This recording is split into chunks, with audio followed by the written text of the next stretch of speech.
Maayong adlaw kanyong tanan nga nagpaminaw karon ning tulumanon, kini ang akong suliran. Ilabi na ninyo Dr. Rene Obra ug Attorney Elaine Bathan. Ingon man sa mga artista nga maghatag og kinabuhi ning akong suwat suliran. Taguan lang kunyo sa pangan nga Ara, 26 anyos, may ka-live-in og taga Leyte. Punto medikal kining akong suliran. Kabahin kini sa akong kahadlok nga manganak pag-usab. Nasisaryan manggod ko. Aron niya sabtan, sugdon ko diyang tulo pa lang kabuan ang akong tiyan. Ingon ini ang mga panghitabo.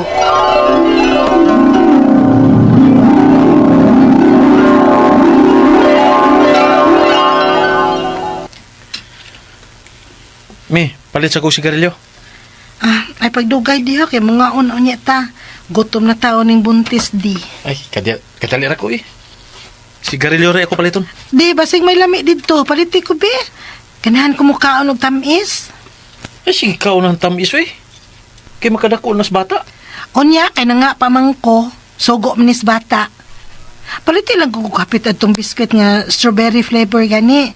Kay humut, kay itong simot-simuton santang kaunon. Aw, ikaw good. Sige, aris ako. Lagi. Ay, kalain ba di ani magbuntis, oy? Labi na gyud aning mga. Kay ganahan akong kaunon sa una. Karon dili naman ako ganahan kanon, oy. Ugain tong akong ganahan nga kanon sa una, karon di na gyud ko ganahan. Ug dili gyud ko makalikay sa tamis. Labi na ang baho sa strawberry. May nag-text sa cellphone ni Jay. Ay, wa man din niya madaang yung cellphone. Kinsa man ka ning nag-text niya. Tan-aon ko ba ka? Bahala na. Basik importante ni. Uy, number man ni... Ganina pa ko siging message sa messenger. Wa ni mo gisin. Gigwardyahan na sad ka sa imong ka-live-in? Sa man ni? Kinsa man ni nga number man ni? Mag-message ko no siya sa messenger. I-check na ko messenger ni Jay. Oh, Mitch? Mitch na ni diri nga unread message ni Jay. I-open ko ba ka? Kalain, uy, kakusog sa kulba sa akong dughan. Gikulbaan ko. Pero bahala na. Isin ko ni.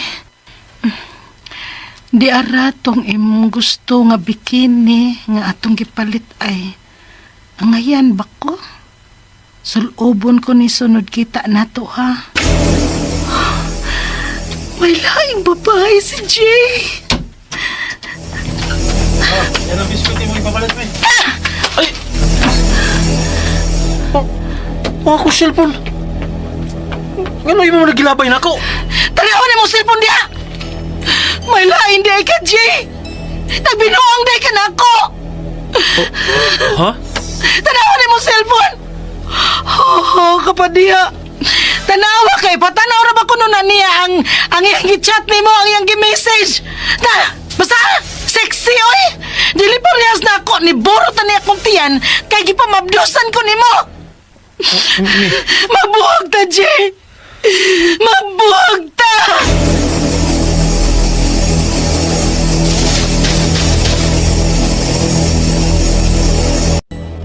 Mao na lang yun di ay nay solusyon ang padagbuwa. Kaya unsa man di akong buhaton, ma? Nasakpan ko na siyang nabinuang.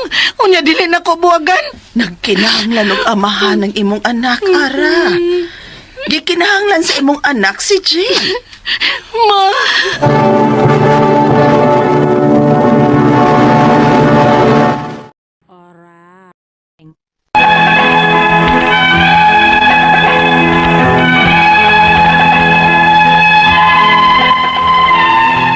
Grabe ang akong stress samtang nagmabdos ko. Diyan nasakpan ko akong ka-live-in nga nagbinuang nako. Sige na lang kong kaguol, mag-overthink, og pirming wa sa akong kaugalingon. Bisan unsaon kong tambag ni mama nga dili ko magsigig kaguol kay mabdos lagi ko. Apan dili gyud kalikayan. Maong diha nanganak nako, nasisaryan gyud ko og high blood pa gyud. Unya.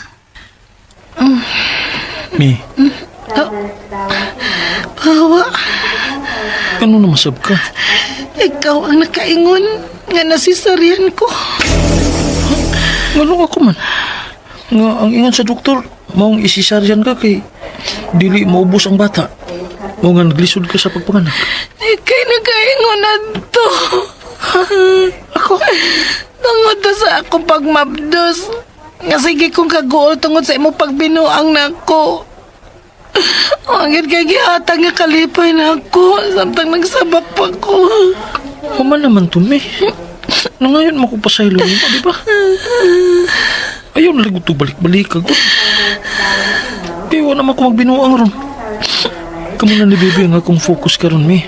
Bawa. Bawa sa...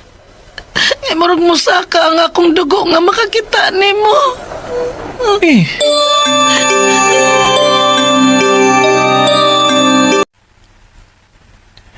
nakatuog na ang bata human ako og kaligo niya. Huwag ako nang nadayapiran.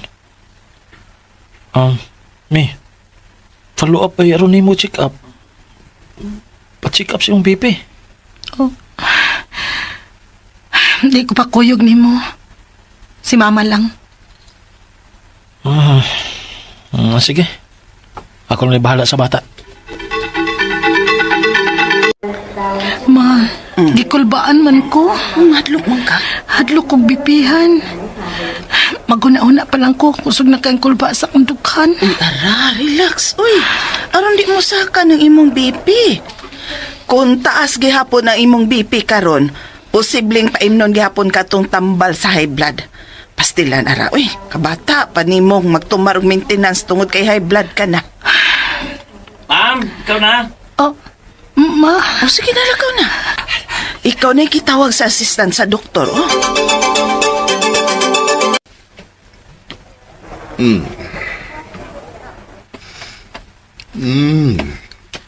Taas manggihapon ang imong BP. High blood na bagyo di ay ko, Dok. Nga bata pa man ko.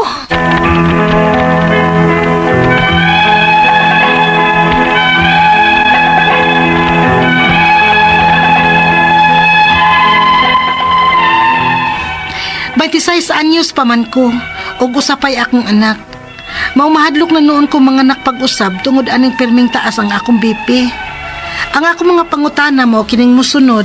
Unang pangutana, 26 anyos pa ko, apan human ko masisaryan, tagas naman kaay ko og BP. Ngano man ka ni nga bata pa man ko. May high blood na di ay sasama sa akong edad. Ikaduhang pangutana, makulbaan ko matag BP na ko. Mausad ka ni ang nakaingon nga nung pirming taas ang akong BP. Pero mawa raman sad ang akong kulba human og BP. Og wa raman sad ko gipamati sa lawas. Nervyos lang ka ni. Ikatulong pangutana, nasisaryan ko sa akong pagpanganak. Kay dili ko numuus-us ang akong baby. Tungod ba ni kay sige kong kaguol samtang nagmabdos pa ko kay nagbinuang ang akong kalib-in. Unsa man ang akong buhaton nga magsige mo kog basol sa akong uyab. Ikaw pa tong katapusang pangutana. Sa public hospital ra ko manganak sa CS ko. Posible ba nga CS lang gihapon ko sa sunod na kong panganak? Or pwede ba nga manormal na ang akong pagpanganak sunod? Delikado ba ang manganak nga normal ang na-CS na? Palihog, tapangi og tambagi ko.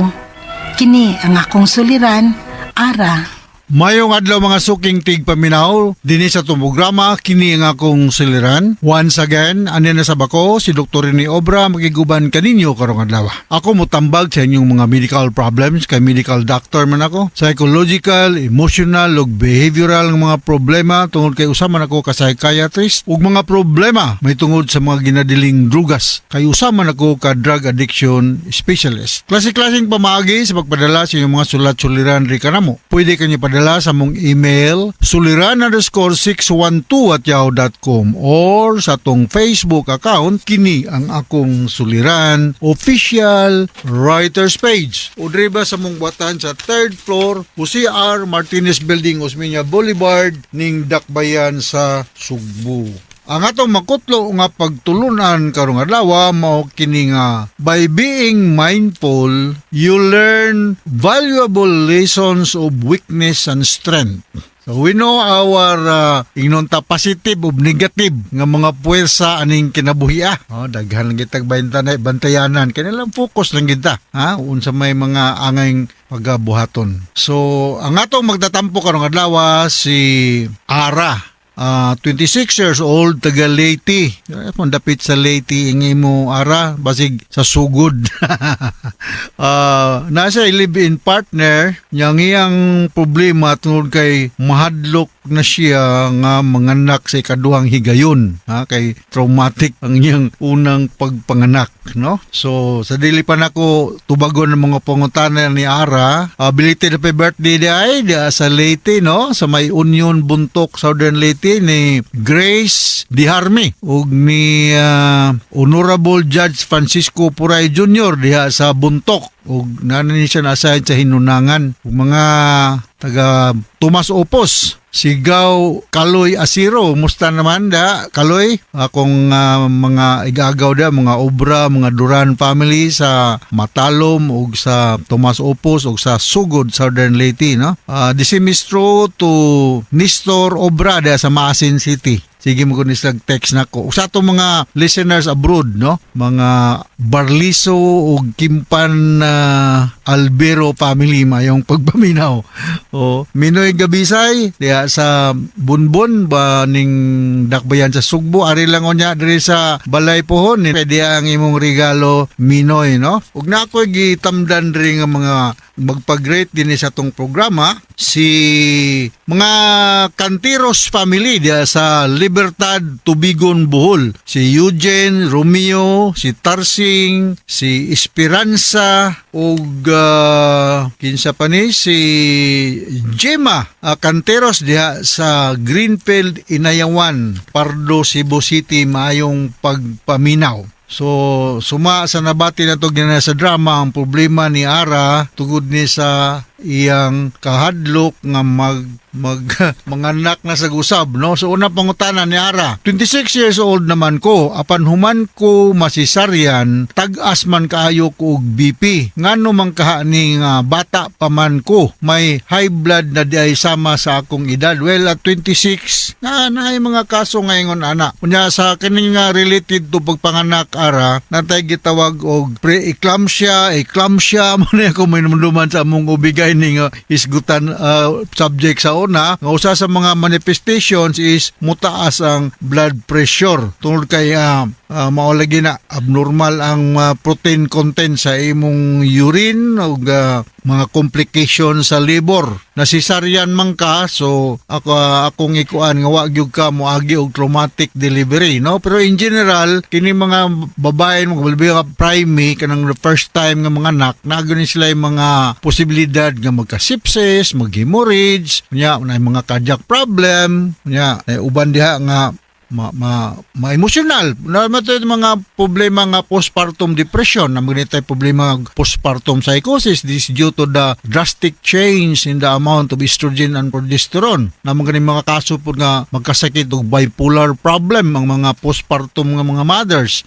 Mao na mga bantayanan. So aware na lang tanayani o hopefully nga nasundin mong pagbuntis okay ra. Nya magpagam lang yung kasi mong ubigay ni Ara, no? O kung pananglitan mo mga anak o mabuntis na sa kay kaduhang higayon. Kaduhang pangutana, makulbaan ko matag pa-BP nako. Mausab kaha ni ang nakaingon nganong pirming taas akong blood pressure, pero mawala raman sab ang akong kulba human og BP ug wala raman sab koy pamati sa lawas. Nervyos lang kaha ni. Posible nervyos na siya na kay kung anxious ta, stress ta, daghang kayong mga gitawag na to og mga psychosomatic signs and symptoms nga mambatian sa katao nga stress or nag-nervyos, no? Kuyawan ka, magtugkutob imong dugan, mutaas nga ako ba ng mga pasyente uban yung sudok nga no lagi paggikan ako sa balay kay naamong ko akong kagalingon nga blood pressure apparatus, normal lagi ang akong blood pressure. Pag abot ni sa imong clinic ngano ni taas lagi ingko ako nga usa na sa mga hinungdan ma'am naglakaw manggug ka ug ba sige kulbaan ka ug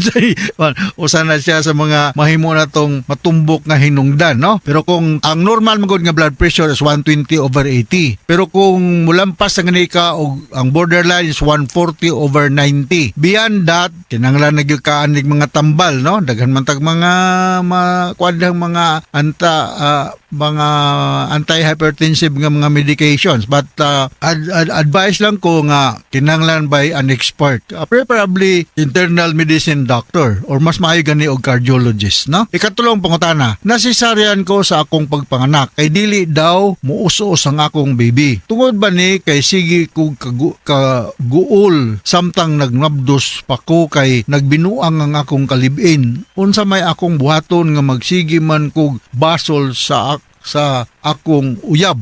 So uyab pa man ninimo ara, no, galibin pa man ninimo. So akong balikon daghan kayong mga hinungdan ngano nga daghang kag mga gipamati o kanang while you are pregnant, no, or para sa imong postpartum, yung hopefully magbinuotan na ning imong live-in partner kay this can cause headache, atong gitawag na kog mood swing, unya uban na ni magka-develop kog mga severe nga psychological problems, no? So you need to have a healthy diet, mag-exercise ka kanang tamang-taman lang, unya get plenty of plenty of rest, nga pahulay gyud, unya you need to ask professional help or you ask mga moral support, mga kuan lang, mga advices from the elder members of your family. Preferably your parents, your siblings, o imong mga close friends. Ayaw lang pong pagpataka o share aning imong problema. May tungod sa badlungon imong uyab ngadto sa mga tao nga mga maritis. Kay luoy kay ka, imong kang sumsuman na sa inyong barangay sa Leyte, no? Kung magpataka lang po kag share sa imong problema. Be selective, no? So balikon ako na tay mga daghang mga bantayanan aning mga babae nga bago lang nanganak, balikon sa ikatulong higayon emotional, no, emotional. Ika-upat nga pangutana, sa public hospital ra ko manganak nga CS ko. Posible ba nga CS lang gihapon ko sa sunod na kong panganak or pwede ba nga manormal na ang akong pagpanganak sunod? Delikado bang manganak nga normal ang na CS na? Sa akong naibala, no, basta cesarean section gani ka sa first nimo nga pagpanganak o pagbuntis, most likely, no, cesarean na bugka sa succeeding nimo nga pagpanganak or pregnancy, no? Kay nabay na mga indication for cesarean section. Sa niya kung minumduman sa mong ubigay ni subject sa una kung naay dili proportional ka size sa head sa bata o sa structure, pelvic structure sa nagbuntis or naabay mga premature rupture of the whatever placenta, naabay mga complication, naabay ang presentation dili cephalic, kung dili abnormal,